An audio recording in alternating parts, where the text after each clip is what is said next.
25 forgotten snacks from the 1980s we want back. Do you ever find yourself thinking about the snacks that made the 1980s so memorable? Whether they were chewy, crispy, or just plain fun, the 80s offered a fantastic lineup of goodies that really shaped our younger years. Let's take a stroll back in time and revisit 25 of those iconic snacks that truly defined the decade. Jell-O Pudding Pops. Jell-O Pudding Pops offered that perfect trifecta: creamy, cool, and comforting. They were a genius frozen take on a classic dessert. Just imagine a sweltering summer afternoon. The freezer door creaks open, and there is a brightly wrapped pudding pop, promising instant cool relief with its smooth texture. It wasn't merely a treat. It was practically a summer ritual, transforming the familiar tastes of chocolate and vanilla pudding into an easy-to-eat frozen delight. There really wasn't anything quite like them in the freezer aisle back then.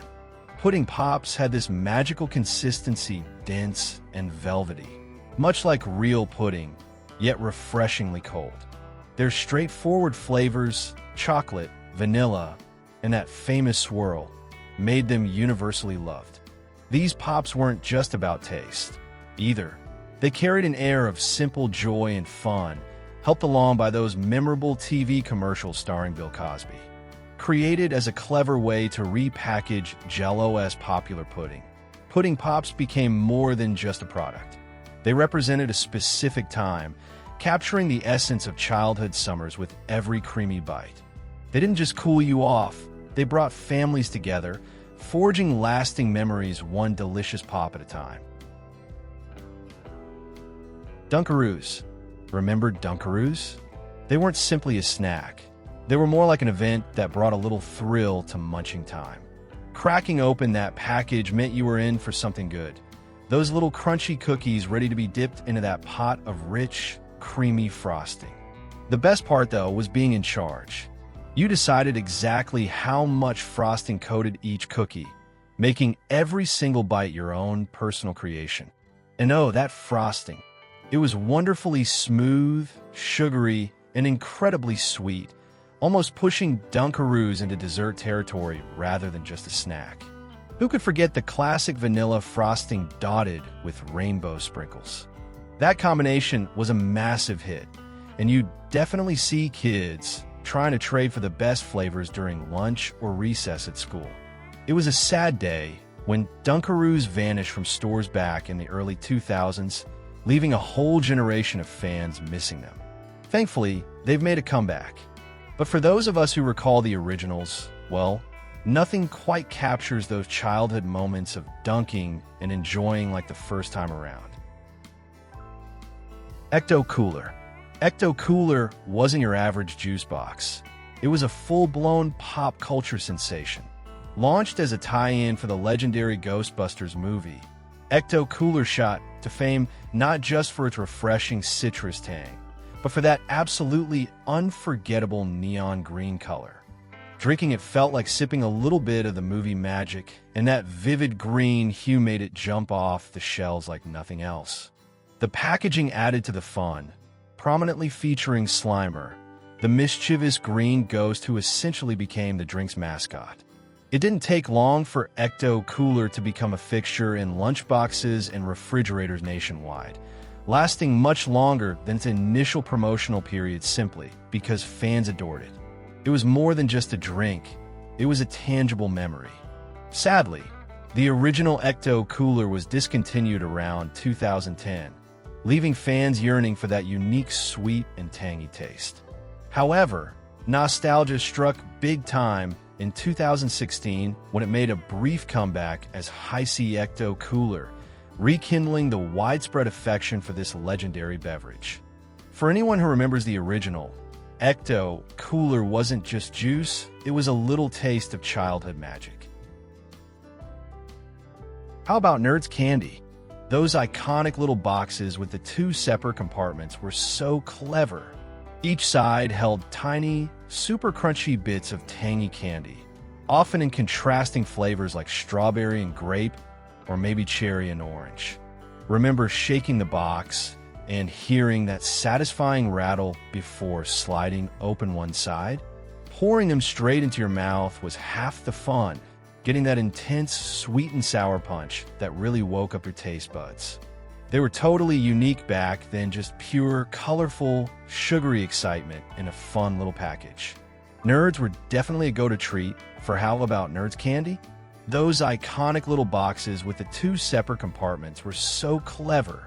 Each side held tiny, super crunchy bits of tangy candy, often in contrasting flavors like strawberry and grape, or maybe cherry and orange. Remember shaking the box and hearing that satisfying rattle before sliding open one side? Pouring them straight into your mouth was half the fun, getting that intense sweet and sour punch that really woke up your taste buds. They were totally unique back then, just pure, colorful, sugary excitement in a fun little package. Nerds were definitely a go-to treat for many of us kids navigating the sugar-fueled landscape of the 80s. Many of us kids navigating the sugar-fueled landscape of the 80s. Fruit Wrinkles. Fruit Wrinkles felt like discovering a tiny treasure chest filled with fruity goodness every time you open them. These weren't like the smooth, identical fruit snacks you find today. These chewy little bites had character, looking like tiny, wrinkled bits of actual fruit. Each one was small, a bit sticky, and absolutely bursting with bold flavors like strawberry, cherry, or grape, giving you a delightful pop of sweetness. Parents kind of liked them too, probably because Fruit Wrinkles were advertised as being made with real fruit, which made them seem like a healthier option. And here's something neat. They were brought to us by General Mills, the same folks behind the legendary Fruit Roll UPS. While Fruit Roll UPS became a lunchbox superstar, Fruit Wrinkles quietly disappeared from the scene in the early 1990s, leaving a sweet, chewy gap in our snack memories. Waffle Crisp cereal. Waffle Crisp was the breakfast cereal that cleverly disguised itself as a sweet treat you could happily eat any time of day. Every piece was perfectly shaped like a miniature waffle, right down to the little grid marks, and coated in a delicious maple syrup flavor that instantly brought to mind the cozy feeling of a weekend breakfast. Just the smell of its sweet and unmistakably syrupy could transport you to a warm, happy place. But it wasn't just the taste that made Waffle Crisp stand out. It was that incredibly satisfying crunch. Each spoonful delivered a crispy texture that made it feel more indulgent than your average morning cereal. For countless kids, Waffle Crisp wasn't simply part of breakfast. It was often the highlight, a special treat that made mornings feel a little bit brighter. Despite being quite popular, Waffle Crisp was taken off the market in 2018, leaving many fans longing for that unique syrupy crunch. Fortunately, the cereal made a short-lived return in 2022, triggering a wave of happy nostalgia for those who remembered it as the ultimate breakfast delight. For anyone who ever enjoyed a bowl, that golden, crunchy, syrupy goodness remains a cherished memory. Big League Chew. Big League Chew was way more than just gum. It practically bottled the spirit of baseball and put it right in your pocket. Its unique shredded look cleverly mimicked chewing tobacco, giving young fans a fun way to feel like they were part of the major leagues, minus any of the nasty stuff. The gum arrived in that unforgettable pouch, designed to look like the tobacco pouches you'd see in dugouts, but was all about tasty fun, not bad habits. Flavors like the original bubble gum and grape delivered a big burst of sweetness, making it a go-to for kids everywhere, from playgrounds to little league fields. The story behind Big League Chew is pretty special too. It came from two players on the Portland Mavericks, that famously independent minor league team back in the 70s. They dreamt up a safer, kid-friendly alternative to the chewing tobacco so prevalent in baseball. Their idea wasn't just smart. It turned into a huge success, perfectly mixing nostalgia, great flavor, and baseball culture all into one product we loved. Oreo Big Stuf. Oreo Big Stuf took the classic Oreo we all knew and loved and blew it up to epic proportions. Imagine a single Oreo cookie, but scaled up to be roughly 10 times the normal size. It turned a simple cookie into a dessert so big you practically needed 2 hands to hold it. The Big Stuf delivered all the familiar Oreo goodness, just on a much grander scale. Each one came individually wrapped, which somehow made it feel even more like a special occasion treat. The creamy filling was just as rich and delicious as in the original. And for many kids, figuring out the best strategy to eat such a giant cookie became part of the fun. Should you twist it apart to get at the cream first, or just take a huge bite and enjoy everything at once? The playground debates were serious business. Despite the excitement it generated and its initial popularity, Oreo Big Stuf wasn't destined for a long shelf life. By the early 1990s, it was discontinued, leaving fans wistfully remembering that oversized indulgence and wishing it would make a comeback. Keebler Magic Middles. Keebler Magic Middles were the kind of cookies that held a sweet little secret, offering a delightful surprise in every single bite. From the outside, they appear to be fairly standard, buttery shortbread cookies. But the real enchantment happened when you bit into one. Hidden inside was a luscious pocket of either creamy chocolate or smooth caramel filling that elevated the whole experience. It was that wonderful contrast between the crumbly, slightly salty cookie and the rich, decadent center that made them so incredibly hard to forget. These cookies quickly gained a loyal following, becoming the kind of treat you'd carefully save for last just to savor that hidden burst of sweetness. Their popularity grew, making them a favorite for anyone looking for a little something extra in their snack.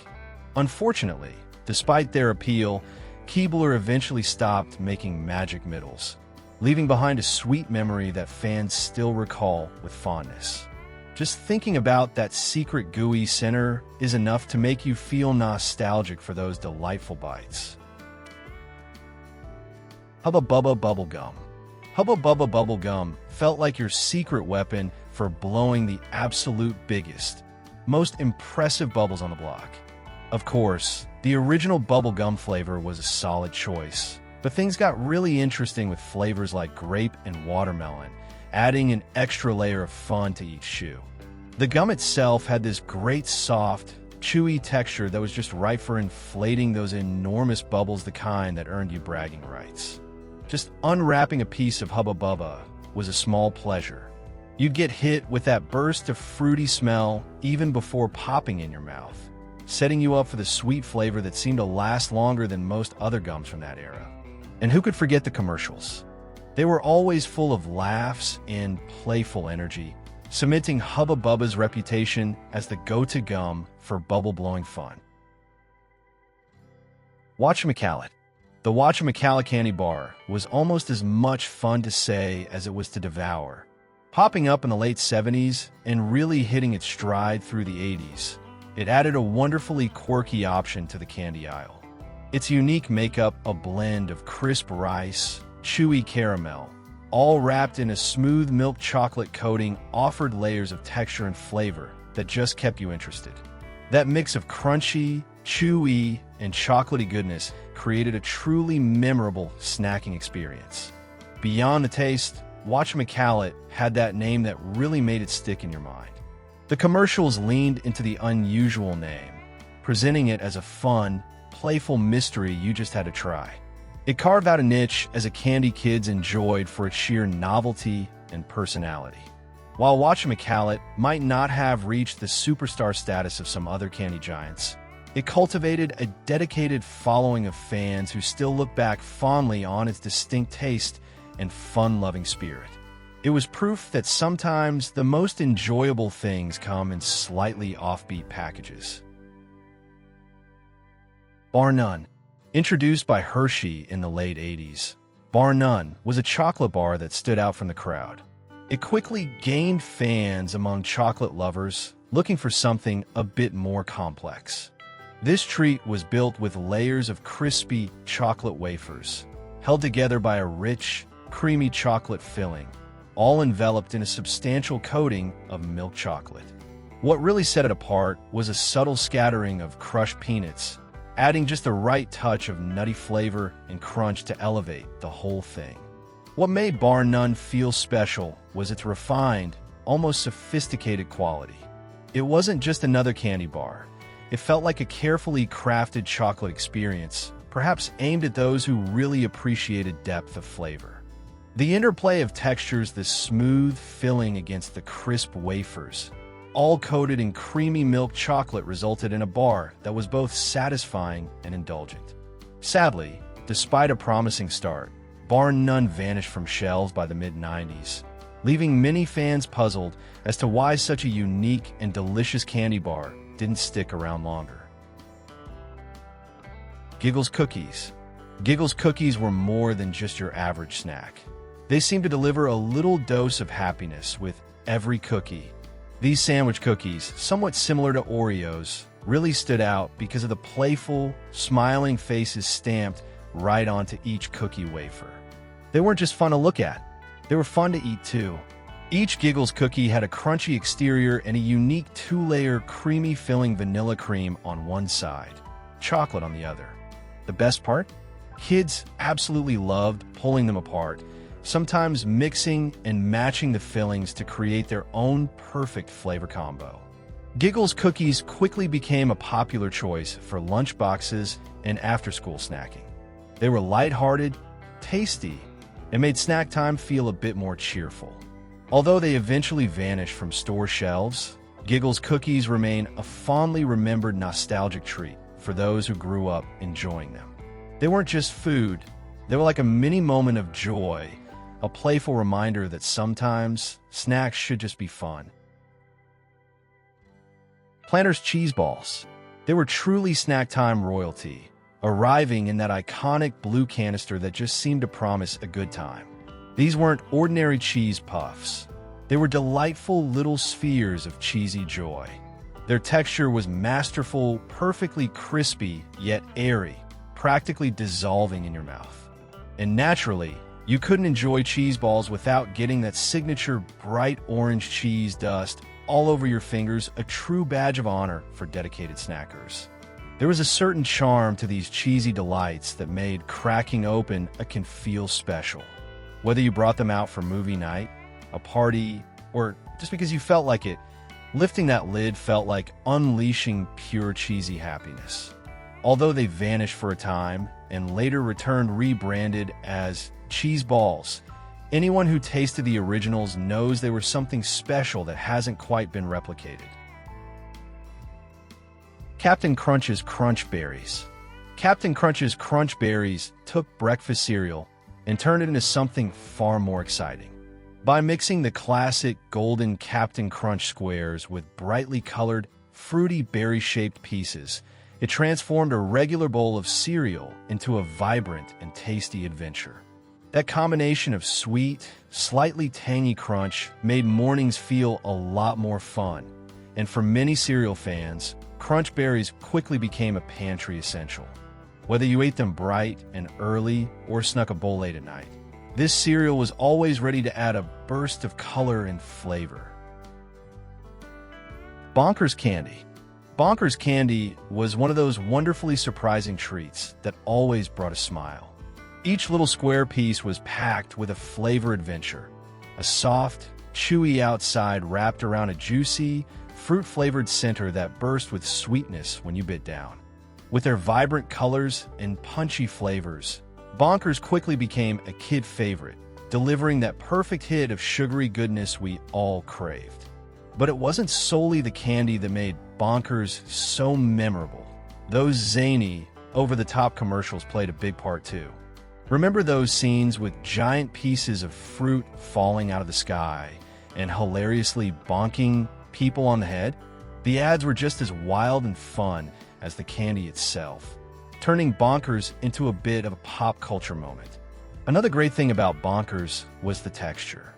It provided a satisfying chew, but wasn't so sticky that it became a dental nightmare.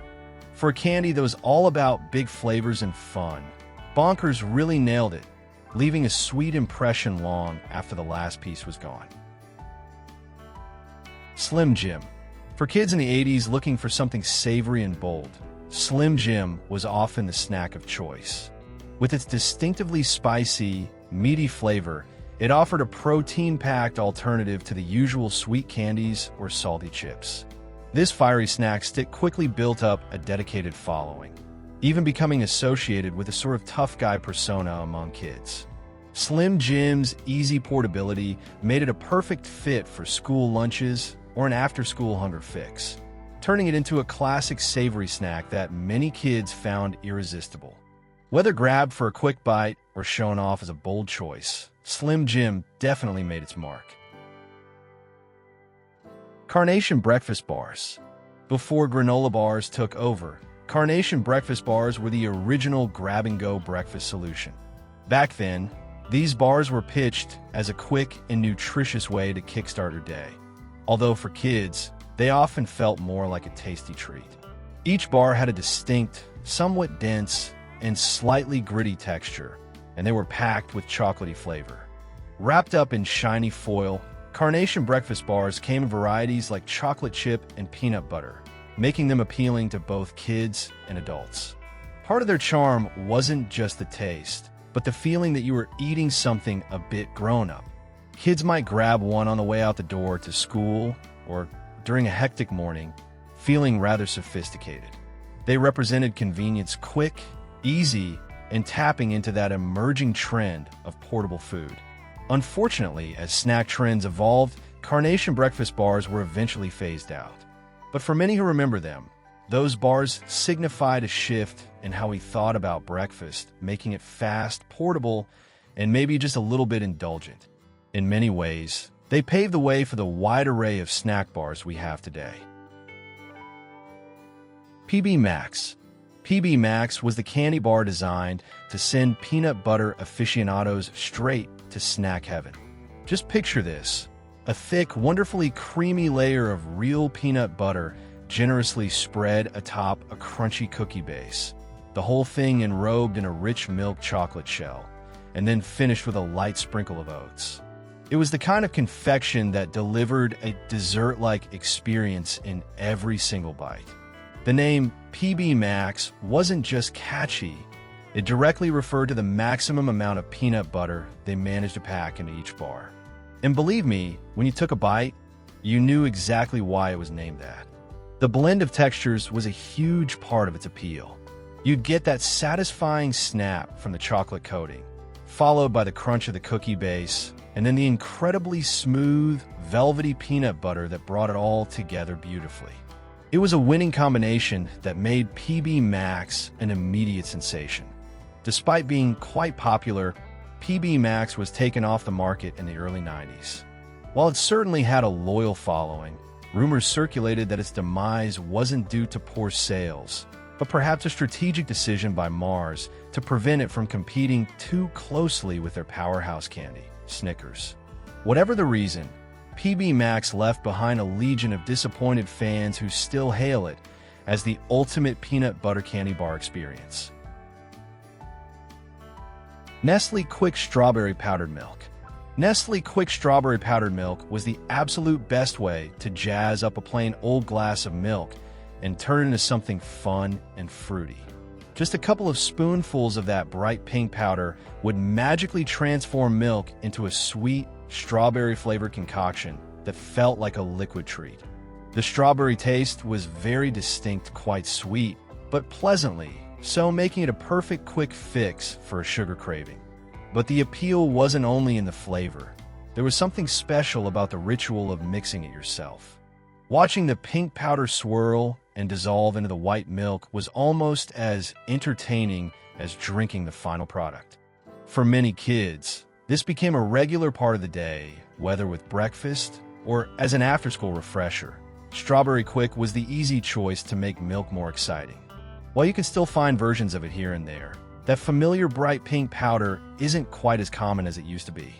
For those of us who remember it well, though, the nostalgia is strong. Just picturing that sweet strawberry flavor can bring back a flood of memories from a simpler time when a glass of milk could feel like a special occasion. Marathon Bar. The Marathon Bar was the ultimate candy bar challenge for patient snackers in the 80s. Unlike anything else on the candy shelf, the marathon bar consisted of a long, braided rope of chewy caramel, generously coated in smooth milk chocolate. It was truly a giant in the candy bar world, stretching out to about 8 inches long. This impressive length and its unique woven texture made it instantly recognizable. Every bite delivered a deeply satisfying chew that seemed to go on forever, making you feel like you were getting exceptional value for your candy money. The marathon bar's bright red wrapper even cleverly featured a ruler printed right on it, playfully highlighting its considerable length. Eating one wasn't just snacking. It felt almost like a friendly dare. Could you finish the whole thing before it got too soft, or you simply ran out of steam?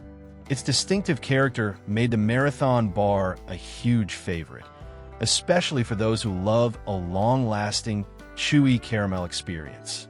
Regrettably, by the mid-1990s, the marathon bar disappeared from stores here in the US, though its cousin, the Curly Whirly, continued to be sold elsewhere. For those who remember it, the loss of the marathon bar felt like the end of a candy era, leaving a distinct craving for that uniquely chewy, caramel-filled journey. Pop Rocks. Pop Rocks was the candy that unleashed a wild, fizzy party right in your mouth. With every mouthful, those tiny little candy crystals would burst and crackle, creating a popping sound and sensation that was as bizarre as it was exciting. This candy became an absolute legend in the 80s, totally fascinating kids with its unique effect and even sparking some crazy urban legends about exploding stomachs and other strange side effects. Whether you loved the thrill or were maybe a little bit nervous, Pop Rocks were definitely one of those treats you just had to experience for yourself. Squeeze It. Squeeze, it wasn't merely a drink. It was a whole interactive experience tucked inside a brightly colored, squeezable plastic bottle.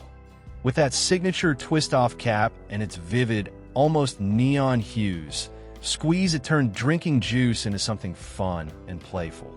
Each bottle was specifically designed for squeezing, letting you playfully squirt the fruity liquid out with every press. The flavors were bold and vibrant, and the colors were so bright they could practically glow, adding to the overall excitement. There was something satisfying about squeezing that bottle, like you were embarking on your own little juice adventure. Kids were constantly trading flavors, swapping their favorite fruity drinks on playgrounds and during lunch breaks. The enjoyment was as much about the act of drinking as it was about the sweet, tangy taste itself. Even though Squeeze, it eventually disappeared from grocery store shelves, it's certainly not forgotten. For anyone who remembers twisting off that cap, that little bottle holds a special place in their memories of fun part of growing up and enjoying a drink that was as entertaining as it was refreshing. Cheez-It Crackers. Cheez-It Crackers really hit their stride as the must-have cheesy snack of the 80s, and it's easy to see why. These perfectly square, baked crackers offered a satisfying crunch packed with bold, real cheese flavor and just the right hint of salt, making them incredibly addictive. Whether you ate them straight from the iconic red box or alongside a sandwich for lunch, Cheez-Its quickly cemented their place in snack history. Their simple, delicious taste has given them timeless appeal, proving they're a classic that never goes out of fashion. Hostess Choco Bliss. Back in the 80s, Hostess Choco Bliss was basically heaven on earth for anyone who loved chocolate. These incredibly rich snack cakes were the stuff dreams were made of, featuring 2 layers of dense, fudgy chocolate cake sandwiching a smooth, creamy chocolate filling. To top it all off, a thick layer of chocolate frosting coated the entire cake, resulting in pure, unadulterated chocolate indulgence. For lots of kids, packing a lunchbox held the exciting possibility of discovering a Choco Bliss tucked inside. It wasn't just another snack. It felt like a little bit of luxury, a moment of pure bliss that made lunchtime feel truly special. Whether you shared it with friends or savored it all by yourself, every bite of a Choco Bliss felt like a small celebration.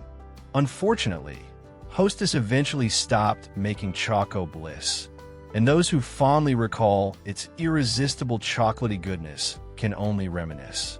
Though the snack itself is long gone from store shelves, the sweet memories of sinking your teeth into that chocolate-filled delight definitely linger for anyone lucky enough to have experienced it. Cinnamon Toast Crunch.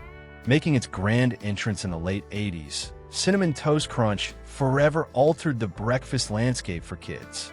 Coated in that irresistible swirl of cinnamon and sugar, these crunchy little squares quickly became a massive favorite, perfect for munching on pretty much any time of day. That addictive, sweet and spicy flavor, along with its memorable tagline about being part of this complete breakfast, got lodged in the brains of 80s kids everywhere, cementing its status as a nostalgic classic. Whether enjoyed properly in a bowl with milk or snacked on dry right out of the box, Cinnamon Toast Crunch is still a beloved staple that brings back sweet memories. When you think fast food, McDonald's is probably top of mind. They've certainly never been afraid to shake things up, rolling out some pretty bold ideas over the decades. But hey, not every swing is a home run. Remember the McLobster? Or how about that oddball hula burger? We're taking a trip down memory lane to revisit 20 forgotten McDonald's creations, some tasty, some daring, some just plain baffling. McSoup. Think about grabbing fast food you're probably eating in the car half the time, right? Burgers, fries, nuggets, they work on the go. Now, imagine trying to juggle a cup of hot soup while driving. Doesn't sound practical, does it? Well, McDonald's actually gave it a shot way back, when with something called McSoup. It briefly appeared on menus, but the whole concept seemed flawed from the start. Who wants to risk spilling boiling soup in their lap during their commute? On top of the logistical nightmare, some folks pointed out that the McSoup tasted suspiciously like Campbell's soup they just heated up. Unsurprisingly, this idea quickly evaporated, probably saving countless car interiors from messy spills. MCDLT. Okay, you gotta admit, the idea behind the MCDLT back in 1984 was actually pretty clever. McDonald's knew the struggle. You want a hot burger patty, but you also want cool, crisp lettuce and tomato that haven't turned into a soggy mess. Their solution? A special two-sided styrofoam box. One side kept the hot beef patty piping hot, while the other compartment kept the cool toppings perfectly chilled and crisp until you put it together yourself. Pretty neat, right? People genuinely liked the freshness. But that styrofoam packaging became its downfall. As folks got more worried about plastic waste and pollution in the early 90s, the MCDLT and its container just didn't fit the times anymore, so it got the axe. Son of a Mac. The Big Mac is legendary, but let's face it, sometimes it's just a lot of burger. Back in 2007, McDonald's acknowledged this by introducing this son of a Mac. The concept was simple. Take all the classic Big Mac ingredients, the special sauce, lettuce, cheese, pickles, onions, on that signature sesame seed bun, but build it around just one beef patty instead of two, and ditch the middle bun. It offered that iconic Big Mac flavor profile in a more manageable, less overwhelming size. It seemed like a solid idea for those who love the taste, but not the bulk. Surprisingly, though, it didn't gain enough traction to stick around permanently and was eventually discontinued, leaving fans of the smaller format to custom order their single patty Mac fix. Hula Burger. Travel back to the 1960s for this head-scratcher. McDonald's founder Ray Kroc wanted something for Catholics abstaining from meat on Fridays. His idea? The Hula Burger. Get this. It was a slice of grilled pineapple topped with a piece of cheese, served on a bun. No meat, just pineapple and cheese. Yeah, you heard that right. The goal was noble, provide a meat-free option. But let's be honest, a pineapple and cheese sandwich? It was just weird. Customers weren't exactly lining up for it. It proved to be a massive flop compared to the Filet-O-Fish, which was introduced around the same time and became a huge success. The Hula Burger quietly vanished, becoming a legendary McDonald's blunder. Hot and spicy McChicken.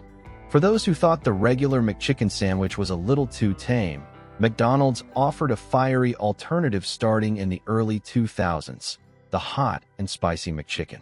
It took the basic McChicken formula, a breaded chicken patty, lettuce, and mayo on a bun, but used a patty seasoned with a blend of spicy peppers and seasonings to give it a noticeable kick. It wasn't overwhelmingly hot for most, but definitely had more zest than the original. It developed a pretty dedicated following among spice lovers who appreciated the affordable heat. However, it seems that following wasn't quite large enough nationwide, and McDonald's eventually discontinued it around 2006. Fans still miss it and often clamor for its return, remembering that perfect spicy crunch. McPizza. Believe it or not, there was a time McDonald's seriously thought about muscling in on the pizza game. Way back in the 1980s, they rolled out the McPizza. Initially, it was a big, family-style pie meant for sharing. Later, they tried shrinking it down to a personal size, probably hoping to speed things up. But here was the killer. It still took about 11 minutes to bake. Now, at McDonald's, where getting your food fast is the whole point, 11 minutes feels like an eternity. Customers weren't exactly thrilled waiting that long. Facing slow cooking times and honestly, pretty lukewarm customer interest, McDonald's finally pulled the plug on McPizza altogether around the year 2000. Onion nuggets. Everybody loves onion rings with their burgers, right? It's a classic combo. So, back in the 1970s, McDonald's decided they wanted in on the onion action, but with their own spin. Instead of rings, they introduced onion nuggets. Think bite-sized pieces of chopped onion, battered and deep-fried until golden brown. Honestly, they sound pretty darn good, like little poppable onion snacks. Perfect for munching alongside your Big Mac. But for whatever reason, these little guys just never really took off. They quietly disappeared from the menu, alongside another experiment from the same era, the chopped beefsteak sandwich. Neither managed to stick around, leaving the onion nuggets as just a tasty-sounding memory for fast food historians and fans who wish they could give him a try today. McLobster. Just when you thought McDonald's couldn't surprise you anymore, they tried getting fancy with the McLobster in the 1990s. And we're not talking imitation stuff here, this was actual lobster meat, mixed with a bit of mayo, served up in a hot dog-style bun. Sounds pretty upscale for fast food, doesn't it? The problem, though, was cost and supply. Real lobster isn't exactly cheap, and keeping a steady, fresh supply chain going proved really difficult and expensive for McDonald's. As the costs went up, the McLobster started looking less appealing on the balance sheet. It faded from most menus, but here's a twist. It still makes seasonal appearances in places like Atlantic Canada and parts of New England during the summer. A temporary, regional luxury. McFeast.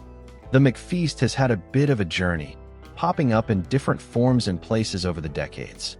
The core idea was usually a quarter-pound beef patty served with lettuce, tomato, and a special tangy sauce, often described as a sort of creamy, tomato-based, slightly mustardy concoction. The McFeast sauce was key. It aimed to be a slightly more deluxe burger option compared to the standard cheeseburger. While it disappeared from menus in many countries, including the US, years ago, it's actually made successful comebacks elsewhere. For instance, it returned to menus in Australia around 2014 and proved quite popular there. So, while it's a discontinued memory for many, the McFeast lives on down under, proving a good sauce can give a burger lasting appeal, at least regionally. McSpaghetti. Alright, picture this. You pull up to McDonald's, ready for a burger, but instead, you order spaghetti? Yep, back in the 1980s, the folks under the Golden Arches decided to give Italian food a whirl. McSpaghetti wasn't just a quirky name. It was actual pasta with marinara sauce. And they didn't stop there, they even dabbled in lasagna and fettuccine alfredo for a bit. Talk about unexpected. It felt a little strange ordering pasta next to your quarter pounder, right? While these Italian experiments didn't last long here in the States, Interestingly enough, you can still find mixed spaghetti on the menu in some countries overseas. So, if you're traveling, keep an eye out, you might just get a taste of this odd piece of McDonald's history. Superhero Burger. To tie in with the release of the movie Batman Forever back in 1995, McDonald's unleashed a burger seemingly designed for someone with Bruce Wayne's appetite, or maybe just someone really hungry. The Superhero Burger. This thing was a beast. It featured not one, not two, but 3 beef patties stacked together. It was loaded up with toppings too, including lettuce, tomato, onions, and both American and white cheddar cheese. Some variations existed. It was definitely large and imposing. Maybe a little too imposing? Despite the movie hype, the triple-decker burger didn't really catch on with the masses. It was a short-lived promotional item that quickly flew off into the sunset, proving that even a superhero tie-in doesn't guarantee a menu hit if the product itself is maybe just a bit much. Angus Burger. Remember when gourmet burgers started getting really popular? Around 2013, McDonald's decided they needed to compete in that space, introducing a line of Angus third-pounder burgers. These were positioned as a premium offering, using thicker patties made from 100% Angus beef. They came on fancier bakery-style buns and featured higher-quality toppings like thick-cut bacon, sautéed mushrooms, Swiss cheese, or different sauces, depending on the specific version. People who tried them generally agreed they were pretty tasty and definitely felt more substantial than the regular menu items. The big problem? Angus beef is more expensive, and rising beef prices made it tough for McDonald's to sell these premium burgers profitably at a fast food price point people were willing to pay. Eventually, the cost factor led them to discontinue the line. Hot mustard sauce. The dipping sauces. For many, McNuggets are merely a vehicle for the sauce. Over the years, sauces have come and gone, but the disappearance of the hot mustard sauce hit a certain group of fans particularly hard. This wasn't just plain mustard. It had a tangy, slightly sweet base with a noticeable kick of heat, a perfect balance that many found addictive. It had a unique flavor profile that wasn't quite like anything else on the sauce roster. Despite its dedicated cult following, McDonald's eventually discontinued it, likely due to it not being popular enough overall compared to mainstays like barbecue or sweet and sour.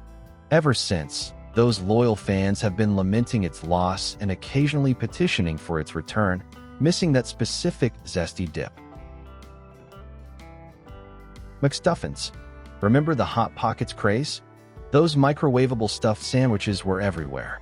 Well, McDonald's saw that popularity and decided to create their own version in the early 1990s, calling them McStuffins. These were basically lengths of French bread, hollowed out and stuffed with fillings like pepperoni pizza or teriyaki chicken, then toasted. Kind of like a slightly fancier, fast food take on the Hot Pocket idea. They sounded convenient and potentially tasty. However, customers just didn't seem interested. Maybe people heading to McDonald's were really just after burgers and fries, or perhaps the McStuffins felt a bit too much like something you'd make at home. Sales never really got going, and McStuffins were quietly discontinued before long. Chicken fajitas. Back in the early 1990s, McDonald's decided to dip its toes into the Tex-Mex trend by offering chicken fajitas. Imagine strips of seasoned grilled chicken mixed with peppers and onions, all bundled up in a soft flour tortilla. It was definitely a departure from their usual fare. They even introduced breakfast burritos around the same time, which proved much more successful long-term. The idea was likely to capture customers looking for lighter or different flavors. But selling fajitas alongside Big Macs felt a bit odd to many customers, and they never really gained serious traction. People just didn't seem to associate McDonald's with Mexican-inspired food. The fajitas quietly faded from the menu, while the breakfast burrito managed to carve out its niche and stick around in various forms. McCatfish sandwich. Believe it or not, there was a time McDonald's tried its hand at catfish, particularly targeting parts of the southern United States in the late 1980s and early 1990s. The McCatfish sandwich featured a cornmeal-battered and fried catfish fillet, typically served with tartar sauce or a spicy alternative on a bun. Given catfish's popularity down south, it seemed like a logical move to appeal to local tastes. However, maintaining a steady supply chain for catfish and its potentially limited appeal outside those core markets likely posed challenges. It never rolled out nationally and quietly vanished from regional menus, becoming a curious footnote of regional experimentation. McRib Jr. Everyone knows the beloved, if divisive, seasonal McRib, but do you remember its smaller sibling? For a brief period, McDonald's tested the McRib Jr. Essentially, it featured the same signature boneless, formed pork patty, slathered in that tangy barbecue sauce with sliced onions and pickles, but served on a smaller, standard hamburger bun. The idea was to offer that iconic McRib taste in a more manageable size, perhaps for smaller appetites or as a lower-priced option. However, maybe it cluttered the menu, or perhaps producing two sizes of a seasonal item was too operationally complex. The McRib Jr. didn't stick around for long and never achieved the cult status of its bigger brother. Mixed salad shakers. Getting people to eat salads at McDonald's has always been a bit of a challenge. In the early 2000s, they tried to make it more fun with the salad shakers. The concept was pretty clever. They packed lettuce, veggies, maybe some chicken or toppings into a tall, clear plastic cup, like a McFlurry cup. You'd pour your dressing in, snap the lid back on, and then shake the whole thing up to distribute the dressing evenly. It was interactive and definitely made eating salad less messy on the go. Kind of fun, actually. But despite the novel approach, it seems most folks still weren't going to McDonald's primarily for a salad. The novelty wore off, sales didn't sustain, and the salad shakers were eventually shaken right off the menu. McHot Dog. Yep, you read that right. For a time, starting around 1995 in some regions, particularly the Midwest, McDonald's actually sold hot dogs. The McHot Dog was exactly what it sounds like, a standard pork or beef hot dog served plain in a bun, with condiments available. It was a surprising move, venturing into classic American ballpark fare. Maybe they thought it would appeal as a simple alternative. But let's face it, McDonald's is a burger and fries joint in most people's minds. The McHot Dog just felt a little out of place and never gained much popularity in the US. Interestingly, while it failed stateside, the McHot Dog apparently found more success internationally and has remained on the menu in countries like Japan for years, showing how tastes can really differ across the globe. Fruit and walnut salad. Here's another attempt by McDonald's to offer a healthier choice, debuting back in 2005. The fruit and walnut salad. This wasn't your typical leafy green salad. Instead, it featured sliced apples, red grapes, sweet candied walnuts, and usually came with a low-fat vanilla yogurt. It looked colorful and sounded refreshing, a mix of textures and sweet flavors. The idea was to provide a light snack or even a different kind of breakfast alternative. But much like other healthier initiatives, it seemed most customers just weren't visiting McDonald's with fruit salad on their mind. People still associated the golden arches with burgers, fries, and shakes. The fruit and walnut salad, despite being pretty decent, never really caught on and quietly disappeared from the menu boards. Arch Deluxe. In 1996, McDonald's made a massive push to capture a more adult audience with the Arch Deluxe. This wasn't just a burger. It was marketed heavily as a sophisticated, premium sandwich designed specifically for grown-up tastes.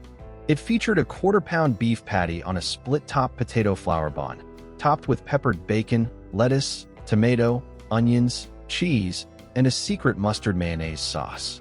They spent a fortune on advertising, trying to position it as gourmet fast food. But the whole campaign kind of backfired. Turns out, adults going to McDonald's weren't necessarily looking for sophistication. They often wanted the same familiar burgers they grew up with. The Arch Deluxe, despite the hype, was a huge flop and quickly disappeared, becoming a famous example of misreading their customer base. Szechuan sauce. This sauce achieved legendary status, thanks partly to pop culture. Originally introduced way back in 1998 as a limited-time promotional tie-in for Disney's movie Mulan, the Szechuan sauce was a teriyaki-style dipping sauce with notes of sesame, ginger, and soy, offering a savory and slightly sweet flavor. It disappeared after the promotion, mostly forgotten until it was famously mentioned in the animated show Rick and Morty years later. That mention sparked a massive wave of nostalgic demand. McDonald's eventually brought it back for extremely limited runs, leading to long lines and even some chaos. Despite the frenzy, it never secured a permanent spot, remaining an elusive, cult favorite condiment tied forever to its quirky origins. Sweet chili sauce. Another dipping sauce that garnered a passionate fan base before disappearing was the sweet chili sauce. Think of a classic Asian sweet chili flavor, that pleasant blend of sweetness with a mild, lingering heat from chili flakes, maybe a hint of garlic. It was incredibly versatile, pairing well not just with chicken McNuggets, but fans found it delicious on fries, sandwiches, and pretty much anything else. It offered a different kind of sweet and spicy profile compared to other sauces like hot mustard or the temporary Szechuan. Despite having very vocal supporters who loved its balanced flavor, McDonald's eventually pulled sweet chili from the regular lineup, leaving fans disappointed and hoping it might one day make a comeback like some other limited-time favorites have in the past. Fish McBites. Around the same time as Mighty Wings, in 2013, McDonald's tried another bite-sized variation, this time targeting seafood lovers, Fish McBites. Think of them as the fishy equivalent of chicken McNuggets or popcorn chicken. They were small, poppable pieces of flaky white fish, coated in batter and deep-fried, served with tartar sauce for dipping. The timing seemed smart, launching just before Lent, a period when fish sales typically rise. They sounded like a decent snack idea. However, they just didn't make much of a splash. Maybe people were perfectly happy with the classic Filet-O-Fish sandwich, or perhaps the idea of fish nuggets just didn't appeal broadly. Whatever the case, sales fizzled out, and Fish McBites swam off the menu by the end of that same year. Spanish Omelet Bagel. In the early 2000s, McDonald's aimed to jazz up its breakfast lineup with something a bit more adventurous, the Spanish Omelet Bagel. It sounded pretty appealing on paper: a fluffy egg omelet, savory ham, spicy pepper jack cheese, and maybe some onions and peppers tucked inside a toasted bagel. They seasoned it with spices meant to give it a Spanish flair, hoping to offer a zesty alternative to the usual McMuffin. But despite the interesting ingredients, it just didn't click with customers. Maybe it was a little too bold for first thing in the morning, or perhaps people just wanted their familiar breakfast staples during the morning rush. Whatever the reason, sales weren't great, and the Spanish omelet bagel quietly faded off the menu boards. Eggs Benedict McMuffin. In an attempt to elevate the breakfast menu in 2016, McDonald's briefly introduced an Eggs Benedict McMuffin.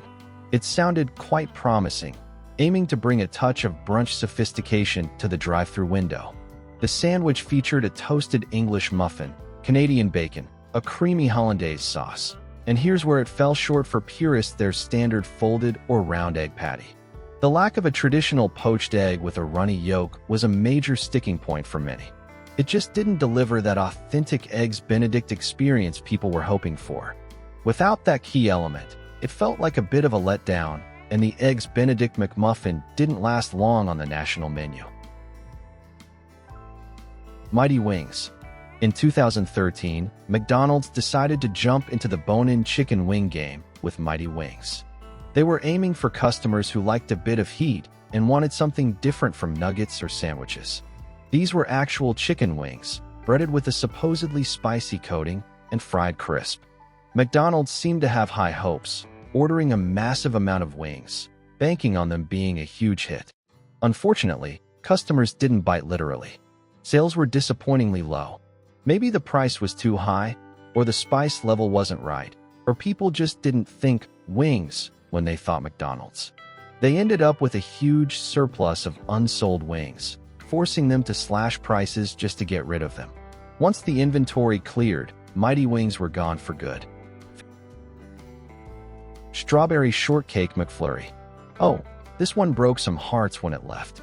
The Strawberry Shortcake McFlurry was a dessert masterpiece for many.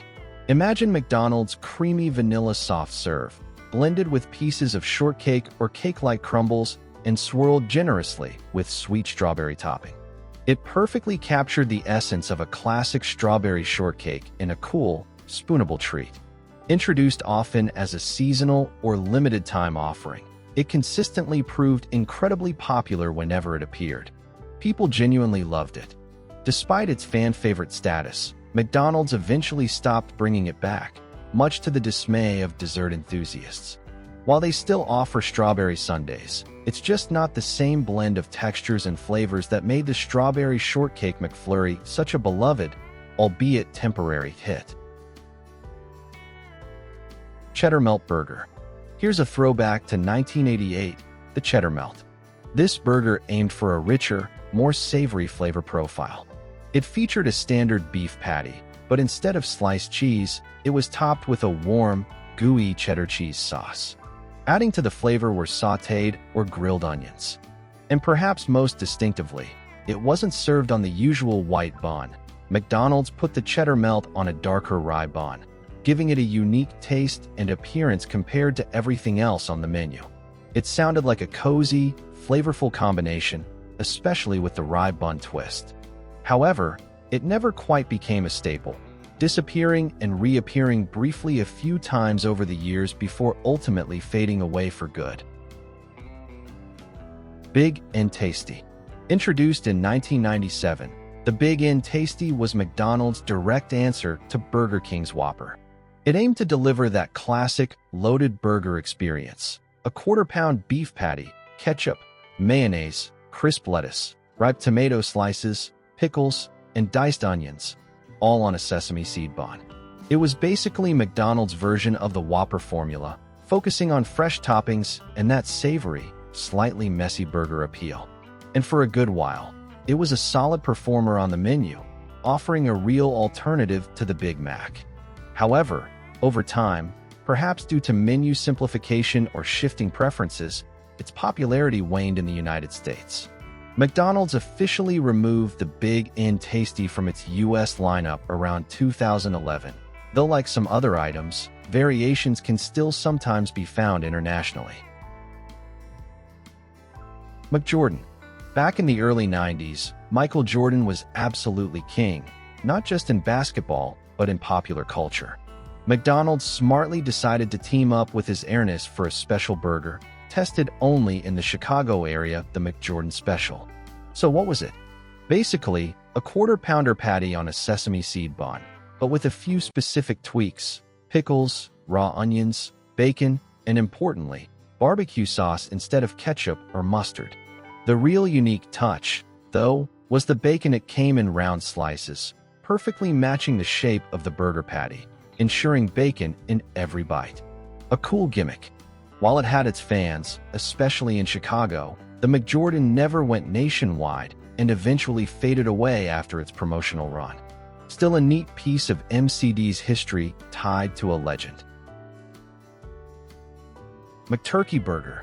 Tapping into the health-conscious wave of the early 1990s, McDonald's experimented with a white meat option in select markets, the McTurkey Burger. This was essentially a ground turkey patty burger, marketed as a lower-fat alternative to their traditional beef burgers, served with the usual lettuce, tomato, and condiments. The goal was clearly to attract more health-aware customers looking for a lighter option. However, it seemed most folks heading to McDonald's weren't really looking for a turkey burger. Perhaps it was perceived as a bit dry, or maybe it simply couldn't compete with the familiar beef flavor customers expected. The McTurkey Burger didn't gain enough traction and was quietly phased out. Chicken Selects. Trying to offer something a bit more premium than their classic McNuggets, McDonald's introduced Chicken Selects back in 2004. These weren't processed nugget shapes. They were strips made from whole pieces of chicken tenderloin, breaded and deep-fried. They looked more substantial, maybe a touch classier, appealing to folks who wanted something perceived as slightly higher quality, even if still fried. They were definitely meatier than a McNugget. McDonald's hoped they'd capture customers looking for a different kind of chicken fix. But, truth be told, they never reached the iconic status or sales volume of McNuggets. After lingering for years with SOSO sales, McDonald's eventually phased them out. They did make a brief comeback as a limited-time offer in 2015, but then disappeared again. So, did this little trip down memory lane bring back some tasty recollections? Tell me in the comments if your favorite 80s go-to snack wasn't on the list. If you enjoyed reminiscing, be sure to explore our other videos looking back at the good old days. Please subscribe and share GoldDaysUSA with your friends. Thanks a bunch for watching, and remember, those cherished snacks always keep a warm place in our hearts.